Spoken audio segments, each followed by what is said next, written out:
ഇന്ന് നമ്മൾ പഠിക്കാൻ പോകുന്നത് സപ്പോർട്ട് ആൻഡ് യൂട്ടിലിറ്റി സർവീസസ് ആണ്. ഇതിന്റെ കോഴ്സ് കോഡ് വരുന്നത് MHH013 എന്നാണ്. ഇന്നത്തെ ഇൻട്രൊഡക്ഷൻ എന്താണ് സപ്പോർട്ട്, എന്താണ് യൂട്ടിലിറ്റി സർവീസസ് എന്നാണ്. ഈ സപ്പോർട്ട് സർവീസസും യൂട്ടിലിറ്റി സർവീസസിന് ഒരു സിമ്പിൾ എക്സാമ്പിൾ കൊടുത്ത് ഇൻട്രൊഡ്യൂസ് ചെയ്യാൻ വേണ്ടിയിട്ട് നമ്മളൊരു റെസ്റ്റോറൻറ്റിൽ പോകുമ്പോൾ നമുക്ക് പലതരം ഫാൻസി ഡിഷസ് കാണാം, റൈറ്റ്? അപ്പൊ അത് നമ്മൾ നോക്കുമ്പോൾ നമുക്ക് ആദ്യമായിട്ട് നമ്മുടെ മനസ്സിലേക്ക് വരുന്നതാണ്, വാവ്, ഇത് എങ്ങനെയായിരിക്കും ഉണ്ടാക്കിയിട്ടുള്ളത്, റൈറ്റ്? ഇപ്പൊ നമുക്ക് ഉണ്ടാക്കാൻ വേണ്ടിയിട്ട് വെറും കുറച്ച് ഫുഡ് മെറ്റീരിയൽസും വെറും കുറച്ച് ഉപ്പും സ്പൈസസും മാത്രമല്ല, അതിന് വേണ്ടിയിട്ടുള്ള വേറെ ഐറ്റംസ് ആണ് ഗ്യാസ്, ഇലക്ട്രിസിറ്റി, പാത്രങ്ങൾ. ഇതൊക്കെയാണ് ഈ സപ്പോർട്ട് ആൻഡ് യൂട്ടിലിറ്റി സർവീസസ്. അപ്പം സപ്പോർട്ട് സർവീസസ് ഇല്ലാണ്ട് നമുക്ക് ഒരു ക്ലിനിക്കൽ സർവീസസും കംപ്ലീറ്റ് ആയിട്ട് പേഷ്യൻസിന് കൊടുക്കാൻ പറ്റില്ല. അപ്പൊ നമ്മൾ ഈ ഒരു സബ്ജക്ട് വരുന്നത് 4 ബ്ലോക്സ് ആയിട്ടാണ്. Block 1, block 2, block 3 and block 4. ഈ 4 ബ്ലോക്സിലാണ് നമുക്ക് ഡിഫറെന്റ് യൂണിറ്റ്സ് കാണുന്നത്. ഈ ആദ്യത്തെ ബ്ലോക്ക് എന്ന് പറയുമ്പോൾ സപ്പോർട്ട് ആൻഡ് യൂട്ടിലിറ്റി സർവീസസ് 1 എന്നാണ്. ഇതിൽ നമുക്ക് 5 യൂണിറ്റ്സ് ആണ് ഉള്ളത്. ആദ്യം വെച്ചാൽ ഹോസ്പിറ്റൽ സ്റ്റെറിലൈസേഷൻ, പിന്നെ മെഡിക്കൽ ഗ്യാസ്, പിന്നെ ഹോസ്പിറ്റൽ ഡയറ്ററി, പിന്നെ മെഡിക്കൽ റെക്കോർഡ്, പിന്നെ മോർച്ചറി സർവീസസ്. ഈ ഹോസ്പിറ്റൽ സ്റ്റെറിലൈസേഷൻ സർവീസസ് എന്ന് പറഞ്ഞാൽ ഒരു ഷോർട്ട് ആയിട്ട് എക്സ്പ്ലെയിൻ ചെയ്യണമെങ്കിൽ, നമ്മളെ ഇൻസ്ട്രുമെന്റ്സ്, നമ്മളെ മെഡിക്കൽ സപ്ലൈസ് പ്രോപ്പർലി സ്റ്റെറിലൈസ്, അതായത് ക്ലീൻ ആക്കിയിട്ട് തരുന്ന ഒരു ഡിപ്പാർട്ട്മെന്റ് ആണ് ഹോസ്പിറ്റൽ സ്റ്റെറിലൈസേഷൻ സർവീസസ്. നമ്മൾ ഒരു പേഷ്യന്റിന് ഉപയോഗിച്ച ഒരേ സാധനം നമുക്ക് വേറൊരു പേഷ്യന്റിന് യൂസ് ചെയ്യാൻ പറ്റില്ല. അതെന്തുകൊണ്ടാണ്? നമുക്കത് ഇൻഫെക്ഷൻ റേറ്റ് കൂടുതലായിട്ട് വരും. അതുകൊണ്ടാണ് നമുക്ക് ഈ ഒരു ഡിപ്പാർട്ട്മെന്റ് ചെയ്യുന്നത്. ഈ ഒരു ഡിപ്പാർട്ട്മെന്റ് എന്ന് പറഞ്ഞാൽ നമുക്ക് സകല എക്വിപ്മെന്റ്സ് അല്ലെങ്കിൽ ഇൻസ്ട്രുമെന്റ്സ് ഒക്കെ നമ്മൾ സ്റ്റെറിലൈസ് ചെയ്തിട്ട് ക്ലീൻ അൺഇൻഫെക്റ്റഡ് ആയിട്ടുള്ള ഐറ്റംസ് നമുക്ക് തിരിച്ചു കിട്ടിയിട്ട് നമുക്ക് വേറെ പേഷ്യൻസിന് വേറെ ഡിപ്പാർട്ട്മെന്റ്സിനും യൂസ് ചെയ്യാം. അടുത്തത് വരുന്നതാണ് medical gas pipe line system. ഈ ഗ്യാസ് പൈപ്പ് ലൈൻ പറഞ്ഞാൽ നമ്മുടെ ഹോസ്പിറ്റലിൽ നമുക്ക് പലതരം ഗ്യാസസ് ഉണ്ട് ഓരോ പേഷ്യൻസിന് വേണ്ടിയിട്ട്. അത് ഓക്സിജൻ ആവാം, കാർബൺ ഡൈ ഓക്സൈഡ് ആവാം, സക്ഷൻ ആവാം, വാക്യൂം ആവാം, നൈട്രസ് ഓക്സൈഡ് ആവാം. ഇതൊക്കെ നിങ്ങൾക്ക് കേൾക്കുമ്പോൾ കുറച്ച് കോംപ്ലിക്കേറ്റഡ് ആയിട്ട് തോന്നും. ബട്ട് ഇത് നമ്മൾ ഡീറ്റെയിൽ ആയിട്ട് ഫർദർ യൂണിറ്റ്സിൽ പഠിക്കും. അപ്പൊ ഈ ഗ്യാസസ് പലതരം ഡിസീസ് കണ്ടീഷൻസിന് വേണ്ടിയിട്ട് പേഷ്യൻസിന് യൂസ്ഫുൾ ആണ്. അപ്പൊ അത് എങ്ങനെയാണ് സെൻട്രൽ ഗ്യാസ് സപ്ലൈന്ന് ഡിഫറെന്റ് പേഷ്യൻസിന് ഡിഫറെന്റ് യൂണിറ്റ്സിന് കൊടുക്കുന്നതാണ് നമ്മൾ ഈ ഒരു യൂണിറ്റിൽ പഠിക്കാൻ പോകുന്നത്.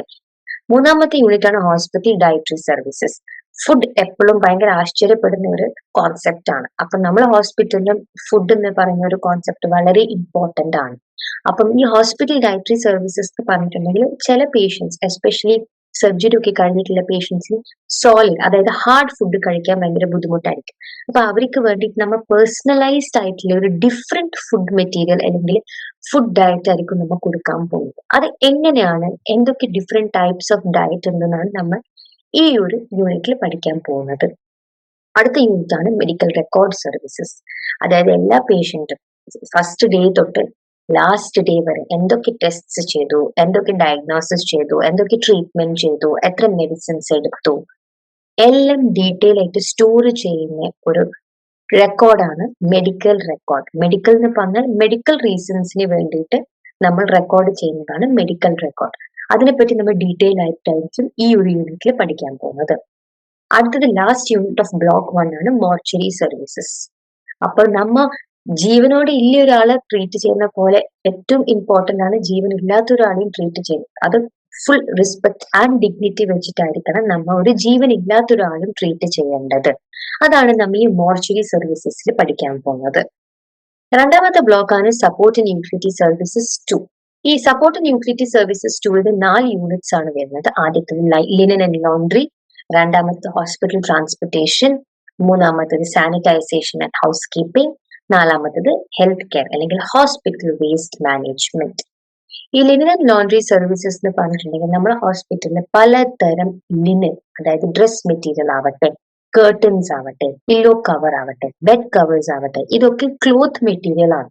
അപ്പൊ നമുക്ക് ഈ ഹോസ്പിറ്റലിൽ പോയാൽ നമുക്ക് മനസ്സിലാവും അവർ അപ് ടു ഡേറ്റ് ആയിട്ട് ഈ ക്ലോത്ത് മെറ്റീരിയൽ ചേഞ്ച് ചെയ്തുകൊണ്ടിരിക്കും. അതായത് ഒരു മെറ്റീരിയൽ വാഷിന് പോകുമ്പോൾ മറ്റൊരു മെറ്റീരിയൽ എന്തായാലും ഹോസ്പിറ്റലിൽ സ്റ്റോറേജിൽ ഉണ്ടാവണം. അപ്പൊ ആ ഒരു പ്രോസസ് ആയിരിക്കും നമ്മൾ ഈ ഒരു യൂണിറ്റിൽ പഠിക്കാൻ പോകുന്നത്. അടുത്ത യൂണിറ്റ് ആണ് ഹോസ്പിറ്റൽ ട്രാൻസ്പോർട്ടേഷൻ. ഇത് വളരെ ന്യൂ ആയിട്ടുള്ള ഒരു ടോപ്പിക് അല്ല, എല്ലാവർക്കും കണ്ടുവരുന്ന ഒരു ടോപ്പിക്കാണ് ആംബുലൻസ്, റൈറ്റ്? ആംബുലൻസ് സർവീസസ് എന്തുകൊണ്ടാണ് നമ്മുടെ ഹോസ്പിറ്റലിൽ ഇത്ര ഇമ്പോർട്ടൻസ് കൊടുക്കുന്നത്, എന്തൊക്കെ തരം ഡിഫറെന്റ് ട്രാൻസ്പോർട്ടേഷൻ ഉണ്ട്. ആംബുലൻസ് മാത്രമല്ല, നമ്മൾ ട്രാൻസ്പോർട്ടേഷനിൽ നോക്കുമ്പോൾ നമുക്ക് എയർ ആംബുലൻസ് ഉണ്ട്, റോഡ് ആംബുലൻസ് ഉണ്ട്, അങ്ങനെ പലതരം ഡിഫറെന്റ് ട്രാൻസ്പോർട്ടേഷൻ സിസ്റ്റംസ് ഉണ്ട്. ഇപ്പൊ ആംബുലൻസ് എന്ന് പറയുന്നത് എക്സ്റ്റേണൽ ആണ്, അതായത് പുറത്ത് കണ്ടുവരുന്ന ഒരു ട്രാൻസ്പോർട്ട്. ഉള്ളിലും ഹോസ്പിറ്റലിന് ഡിഫറെന്റ് ടൈപ്സ് ഓഫ് ട്രാൻസ്പോർട്ടേഷൻ ഉണ്ട്. അതൊക്കെ നമ്മൾ ഡീറ്റെയിൽ ആയിട്ട് പഠിക്കുന്നതാണ് ഈ ഒരു യൂണിറ്റിൽ. അടുത്ത യൂണിറ്റ് വരുന്നത് ഹൗസ് കീപ്പിംഗ് സർവീസസ് ആണ്. ഒരു ഹോസ്പിറ്റലിൽ ഏറ്റവും വൃത്തിയിൽ സൂക്ഷിക്കാൻ വേണ്ടിയിട്ടുള്ള ഒരു റെസ്പോൺസിബിലിറ്റി നമ്മൾ ഹൗസ് കീപ്പിംഗ് സർവീസസിനാണ്. ഹൗസ് കീപ്പിംഗ് സർവീസസ് അവരെ പണി വൃത്തിയായിട്ട് ചെയ്തിട്ടില്ലെങ്കിൽ നമ്മളുടെ പേഷ്യൻസ് ഒരിക്കലും സാറ്റിസ്ഫൈഡ് ആവില്ല, പിന്നെ അവർ ആ ഹോസ്പിറ്റലിലേക്ക് തിരിച്ച് ഒരിക്കലും വരാൻ പോകുന്നില്ല. നമ്മളെ ലാസ്റ്റ് യൂണിറ്റ് ആണ് ഈ ബ്ലോക്കിൽ ഹെൽത്ത് കെയർ വേസ്റ്റ് മാനേജ്മെന്റ്. നമ്മൾക്ക് ഏറ്റവും കൂടുതൽ വേസ്റ്റ് ജനറേറ്റ് ചെയ്യപ്പെടുന്ന ഒരു സ്ഥലമാണ് ഹോസ്പിറ്റൽ. ഹോസ്പിറ്റലിൽ പലതരം ഡിഫറെന്റ് ടൈപ്സ് ഓഫ് വേസ്റ്റ് ഉണ്ട്. അതുകൊണ്ടാണ് ഈ പിക്ചറിൽ നമുക്ക് 4 തരം ബിൻസ് കാണുന്നത്: blue colour, black colour, yellow colour, red colour. അപ്പൊ ഈ ബിൻസിൽ നമുക്ക് ചറപറ എന്തും വേസ്റ്റ് ഇടാൻ പറ്റില്ല. ഓരോ ബിന്നിനും ഓരോ സിഗ്നിഫിക്കന്റ് വേസ്റ്റ് ഉണ്ട്. ഇപ്പൊ റെഡ് ആണെങ്കിൽ ഒരിക്കലും നമ്മൾക്ക് ജനറൽ വേസ്റ്റ് റെഡിൽ ഇടാൻ പാടില്ല. ജനറൽ വേസ്റ്റ് എപ്പോഴും ബ്ലാക്കിലാണ് ഇടാൻ പോകുന്നത്. അപ്പൊ ഇതൊക്കെ നമ്മൾ ഡീറ്റെയിൽ ആയിട്ട് പഠിക്കുന്നതാണ് ഈ ഒരു യൂണിറ്റ്. നെക്സ്റ്റ് ബ്ലോക്ക് നമ്മൾ പഠിക്കാൻ പോകുന്നതാണ് സേഫ്റ്റി ആൻഡ് റിസ്ക് മാനേജ്മെന്റ്. ഇതിൽ അഗൈൻ 4 യൂണിറ്റ്സ് ഉണ്ട്. First one hospital acquired infections, രണ്ടാമത്തത് ഫയർ സേഫ്റ്റി, മൂന്നാമത്തത് ഹസാർഡസ് ഐറ്റംസിനെ പറ്റി പഠിക്കാൻ പോകുന്നതാണ്. ആൻഡ് ലാസ്റ്റ് യൂണിറ്റ് ആണ് നമ്മുടെ ഹോസ്പിറ്റൽ സെക്യൂരിറ്റി സർവീസസ്. അപ്പൊ ഈ ഹോസ്പിറ്റൽ അക്വയർഡ് ഇൻഫെക്ഷൻസ് ഈ ചിത്രം കാണുന്ന പോലെയാണ്. ഒരു പേഷ്യന്റ് മറ്റൊരു പേഷ്യന്റിലേക്ക് എപ്പോഴും നമുക്ക് ഇൻഫെക്ഷൻ സ്പ്രെഡ് ചെയ്യാം. അതേപോലെ നമ്മൾ ഒരു ഹോസ്പിറ്റലിൽ ഒരു ലിമിറ്റിന് കൂടുതൽ നമ്മൾ സ്റ്റേ ചെയ്യുമ്പോൾ, നിൽക്കുമ്പോൾ നമുക്ക് പലതരം ഹോസ്പിറ്റലിന് കിട്ടുന്ന കുറച്ച് ഇൻഫെക്ഷൻസ് ഉണ്ട്. അതൊക്കെ നമുക്ക് എങ്ങനെ പ്രിവെന്റ് ചെയ്യാം, എങ്ങനെ നമുക്ക് കണ്ടുവെക്കാം. ഓക്കെ, ഇതൊക്കെയാണ് അതിന്റെ സിംറ്റംസ്. ഇതൊക്കെയാണ് നമ്മൾ ഈ യൂണിറ്റിൽ പഠിക്കാൻ പോകുന്നത്. അടുത്ത യൂണിറ്റ് ആണ് fire and safety. One of the most important support service ആണ് ഫയർ ആൻഡ് സേഫ്റ്റി. അതുകൊണ്ടാണ് നമ്മളെ ഹോസ്പിറ്റലിൽ ഏത് ഒരു ടെക്നീഷ്യൻ ആവട്ടെ, നഴ്സ് ആവട്ടെ, ഡോക്ടർ ആവട്ടെ, ഒരു ഹൗസ് കീപ്പിംഗ് ആവട്ടെ, എല്ലാവർക്കും ഫയർ ആൻഡ് സേഫ്റ്റി ട്രെയിനിങ് കൊടുക്കുന്നുണ്ട്.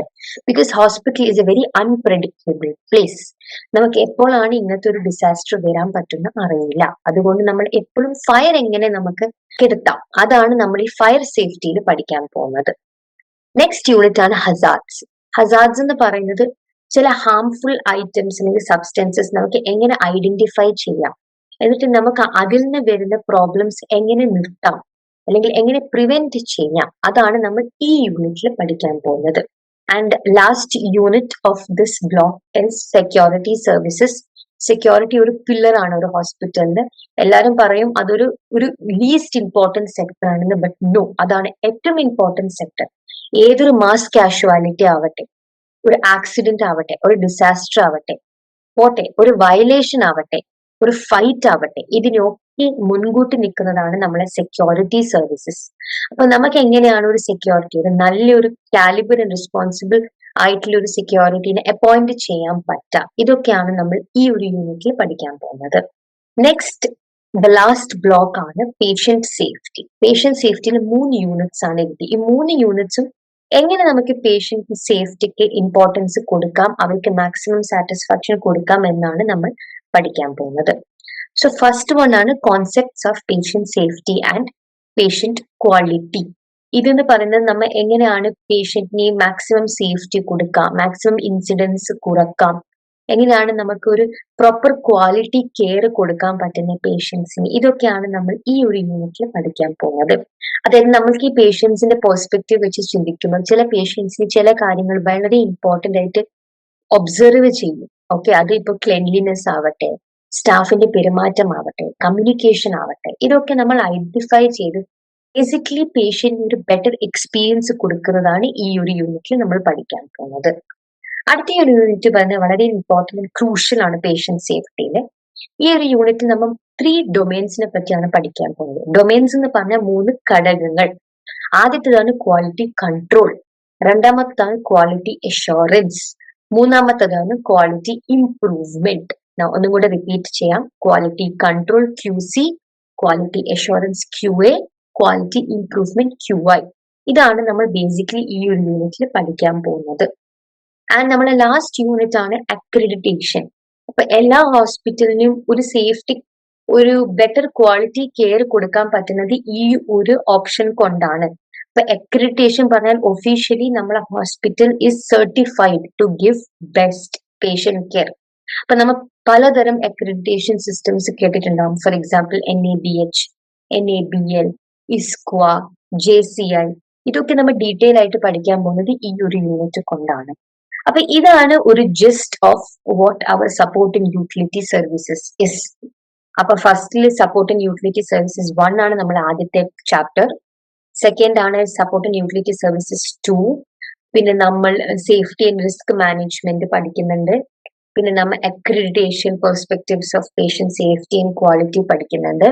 അപ്പൊ ഇതൊക്കെ ആയിരിക്കും നമ്മൾ കോമൺ ആയിട്ട് കണ്ടുവരുന്ന ടോപ്പിക്സ്.